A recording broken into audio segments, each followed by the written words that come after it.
Hi, இன்னைக்கு நம்ம சேனல்ல பார்க்க போற டாபிக் பார்த்தீங்கன்னா time and work. Time and ஒர்க்ல ஃபர்ஸ்ட் பார்ட். டைம் அண்ட் ஒர்க்ல பார்த்தீங்கன்னா ஃபர்ஸ்ட் என்னன்னா த இன்வெர்ஸ் ரிலேஷன்ஷிப் ரூல்.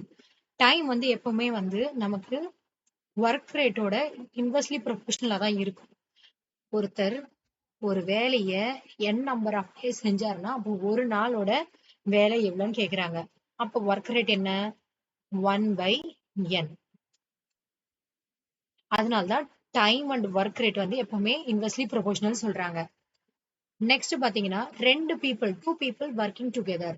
ரெண்டு பீப்புள் ஒன்னா வேலை செஞ்சாங்கன்னா, அதாவது ஃபார் எக்ஸாம்பிள் ஏன்ற ஒரு பர்சன் ஒரு 3 நாளைக்கோ பீன்ற பர்சன் 4 நாளைக்கோ வேலை செஞ்சாங்கன்னா, ரெண்டு பேர் ஒரு வேலையை முடிக்கிறதுக்கு எவ்வளவு நாள் ஆகும்னு கேக்குறாங்க. அதுக்கு டைரக்ட் ஃபார்முலா வந்து time taken equal to xy divided by x plus y. இது வந்து ஒரு மாடல் சம் வந்து அது ரிலேட்டடா பாத்துடலாம். Arun finish a task in 12 days. Babu can finish it in 24 days. If they work together, how many days will it take? இப்போ எக்ஸ்ன்றத வந்து நம்ம என்ன எடுத்துக்கலாம்? 12 எடுத்துக்கலாம். ஒய்ன்றத வந்து 24ன்னு எடுத்துக்கலாம். இப்போ time taken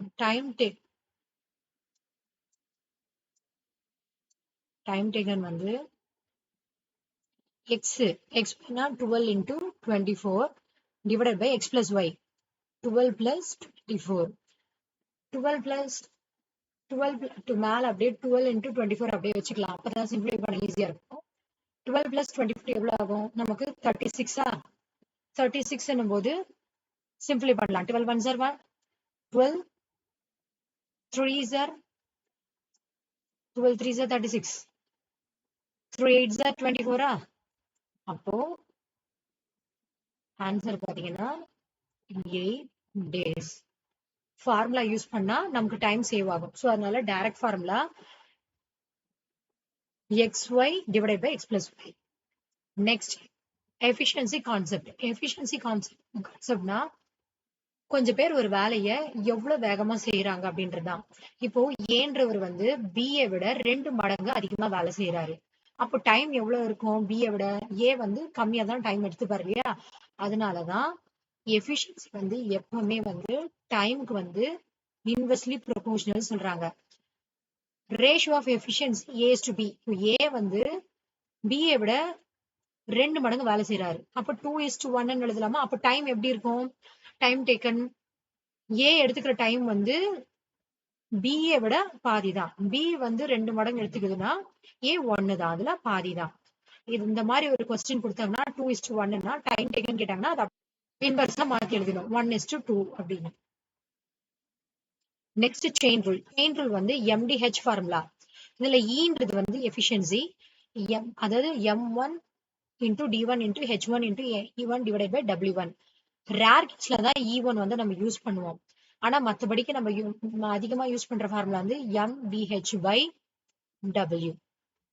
M1 D1 H1 by W1 equal to M2 D2 H2 divided by W2.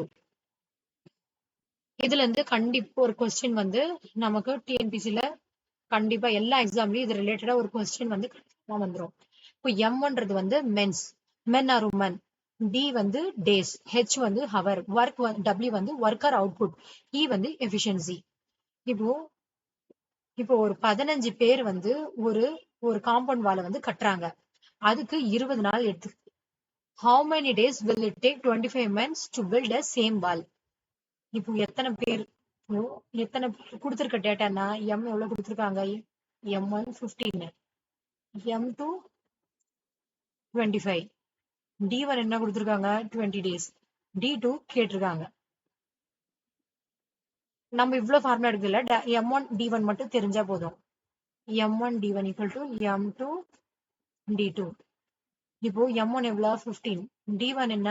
20, M2 25, D2 தான் நமக்கு தெரியாது. ஸோ அப்படியே D2 அப்படியே வச்சுக்கலாம். இப்போ இதை வந்து சிம்பிளை பண்ணலாம். 15 into 20 divided by 25 அப்படின்னு எழுதலாமா? நியூமரேட்டருக்கு ஈக்குவலுக்கு அந்த பக்கம் போச்சுன்னா டினாமினேட்டர் ஆயிடும். ஸோ 5th டேபிள் யூஸ் பண்ணலாம். 5 3s are 15, 5s are 25, 5 1s are 5, 5 4s are 20. So D2 equal to 4 3 is 12, 12 days.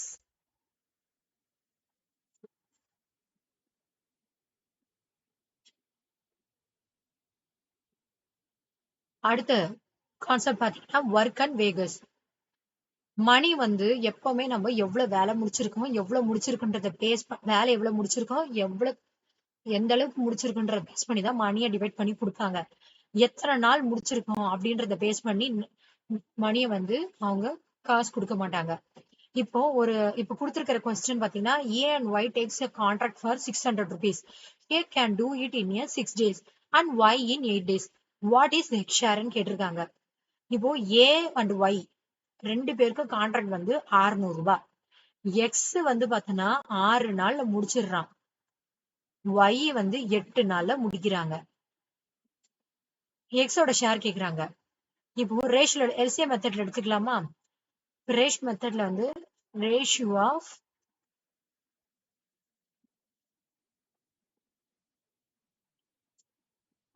Of time 6:y எப்படி எழுதலாம்னா 6:8 எழுதலாம். இதை சிம்பிளை பண்ணா நமக்கு 2 டேபிள் சிம்பிளை பண்ணா 3:4 கிடைக்கும். Ratio of efficiency inversely proportional சொல்லியிருக்கேன்னா டைமும் எஃபிஷியன்சியும் எஃபிஷியன்சி எவ்வளவு முடிப்பாங்க 4:3 கிடைக்குமா? டோட்டல் பார்ட் நமக்கு எவ்வளவுன்னு பாத்தீங்கன்னா 4 + 3 = 7. எக்ஸ் அண்ட் ஒய் எக்ஸோட ஷேர் கேக்குறாங்க. எக்ஸோட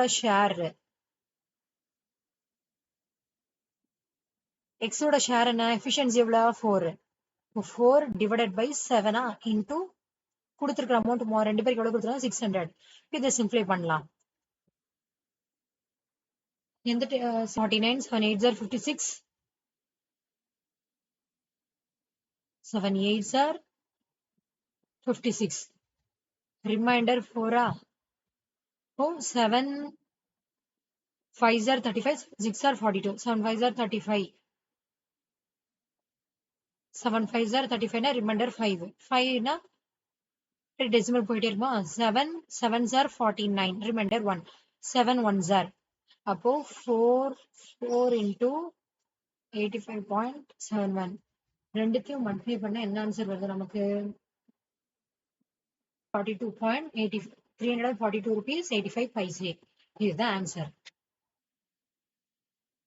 ரிமைனிங் வந்து நம்ம நெக்ஸ்ட் வீடியோல பார்க்கலாம். பிடிச்சிருந்தா லைக் பண்ணுங்க, மறக்காம சப்ஸ்கிரைப் பண்ணிடுங்க, நம்ம யூடியூப் சேனலை ஃபாலோ பண்ணிக்கோங்க.